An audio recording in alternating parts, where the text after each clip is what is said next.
میری بات ایک حکایت میں ہے۔ ایک صاحب کہتے تھے کہ قرآن شریف میں ہے وَاذْكُرُونِی أَذْكُرْكُمْ، کاش مجھے معلوم ہو جاتا کہ اللہ مجھے کب یاد کرتا ہے۔ ان کی کنیز نے یہ بات سنی تو اس نے کہا کہ جب اللہ تعالیٰ مجھے یاد کرتا ہے تو مجھے تو معلوم ہو جاتا ہے۔ انہوں نے پوچھا کہ یہ تم کو کیسے معلوم ہو جاتا ہے؟ کنیز نے کہا کہ جب میں اللہ کو یاد کرتی ہوں تو مجھے یقین ہے کہ اللہ تعالیٰ نے مجھے یاد کیا۔ اگر اللہ تعالیٰ مجھے یاد نہ کرتے تو میں اس کو یاد نہیں کرتی، وہ مجھے یاد ہی نہیں آ سکتا۔ یہ صحیح ہے، یہ سب دل کو عادی بنانے کی بات ہے۔ جس چیز کا تم دل کو عادی بناؤ اس چیز پر وہ لگا رہتا ہے۔ اگر تم اللہ کی یاد کی عادت ڈالو تو اس میں لگا رہے گا، اور اگر ہر وقت دنیاوی مشاغل میں اس کو مصروف رکھو تو پھر اسی میں لگا رہے گا۔ عادت ڈالنے کے لیے مشق کی ضرورت ہے۔ عادت کے معنی یہی ہے کہ جس چیز کی طرف انسان بار بار واپس آئے، بار بار کرنے سے عادت بن جاتی ہے۔ دل کو اللہ کی یاد کا عادی بنانا چاہیے، یہ مقصد ہے ان اذکار کا جو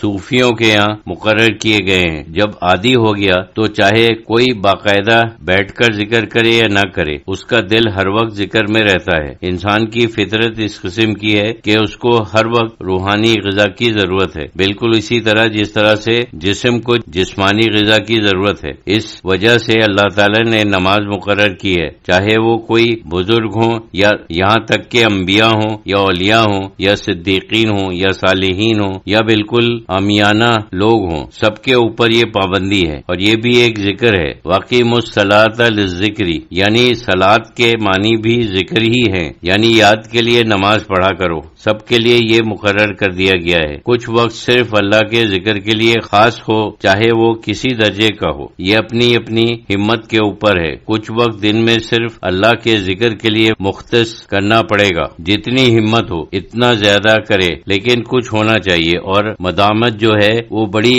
چیز ہے۔ جو کام انسان روز کرتا ہے اس میں ایک ملکہ پیدا ہو جاتا ہے اور وہ اس کا ماہر ہو جاتا ہے۔ جو کبھی کبھی کرے گا تو یہ بات نہیں ہوگی، روز کرے گا تو اس کا ملکہ پیدا ہو جائے گا۔ بروز اتوار مورخہ 20 نومبر 1974 عیسوی۔ حضرت شہید اللہ فریدی رحمت اللہ علیہ نے فرمایا کہ یورپ میں جب تک بہت بڑا انقلاب نہ آئے تو معلوم نہیں ہوتا کہ وہ اپنی مادیت پرستی اور نسل پرستی سے نکلیں۔ ویسے تو اللہ کی قدرت ہے، جیسا میں نے ایک موقع پر کہا کہ سارے آثار تو ایک قوم کو تباہ کرنے والے ہیں، وہ تو سارے آثار ہیں اور کوئی نئی چیز نہیں ہے۔ بہت زیادہ مادی ترقی، بہت زیادہ اخلاقی گراؤ، جو قومیں تباہ ہوئی ہیں ہمیشہ ان میں یہی چیزیں پیدا ہو جاتی ہیں، لیکن کیونکہ دور بہرحال آگے کی طرف چلتا رہتا ہے، اس لیے اس دفعہ پچھلے زمانے کے مقابلے میں مادی ترقی بہت زیادہ ہو گئی ہے، کم سے کم یہی بتایا جاتا ہے۔ حالانکہ بعض لوگوں نے یہ دعویٰ کیا ہے کہ پرانی کتابوں میں بہت سی ایسی باتیں ہیں جو عام طور سے معلوم نہیں ہیں۔ ان لوگوں کو بھی مادی دنیا میں بڑے کمالات حاصل تھے، جیسے کیمیا ہے۔ پرانے زمانے میں لوگ دعویٰ کرتے ہیں، اب بھی شاید بعض لوگ دعویٰ کرتے ہیں کہ جڑی بوٹیوں سے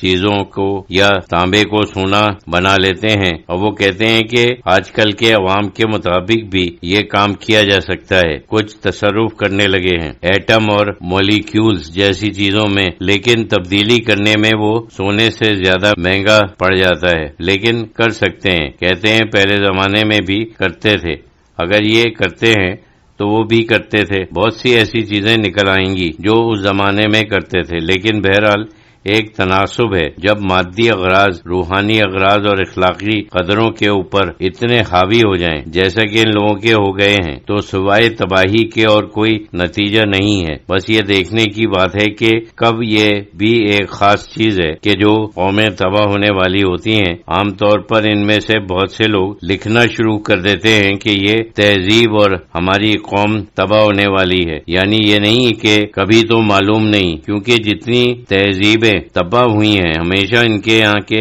لکھنے والے عالم تو وہ کہتے رہے کہ یہ تباہ ہوگی، وہ بھی کہتے ہیں، ہم ہی نہیں کہتے، خود ان کے جو عالم لوگ ہیں وہ بھی کہتے ہیں، لیکن وہ روک نہیں سکتے جب تک کہ کوئی بڑی مذہبی شخصیت نہ پیدا ہو۔ مذہبی تحریک کے ذریعے ہو سکتا ہے، لیکن کیا ان میں وہ صلاحیت ہے کہ وہ کسی مذہبی تحریک کے متحمل ہو سکے؟ یہ تو شک کی بات ہے۔ بہت سے لوگ چاہتے ہیں لیکن اس طرح سے کر نہیں سکتے۔ کوئی ایک عالمگیر قسم کی چیز ان کو بچا سکتی ہے۔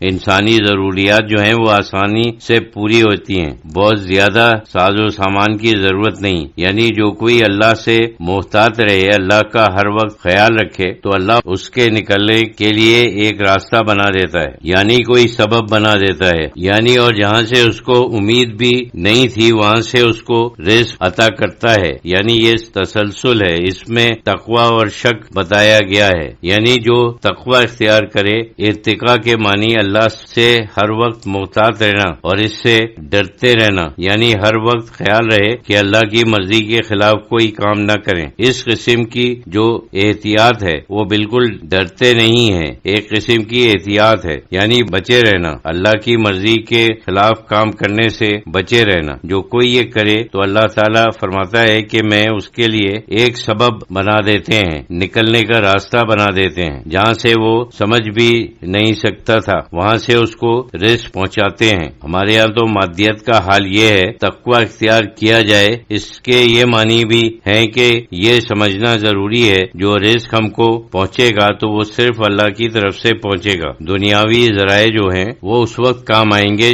جس وقت اللہ تعالیٰ کا حکم ہوگا، جیسے زراعت ہے، اللہ تعالیٰ بارش بھیج دیتا ہے، اگر زمین اچھی ہے، کوئی حادثات نہ ہو، کوئی ہوائیں اور طوفان نہ آ جائے تو پھر اچھی فصل ہو سکتی ہے۔ اسی طریقے سے کاروبار اور سب چیزوں میں یہ ہے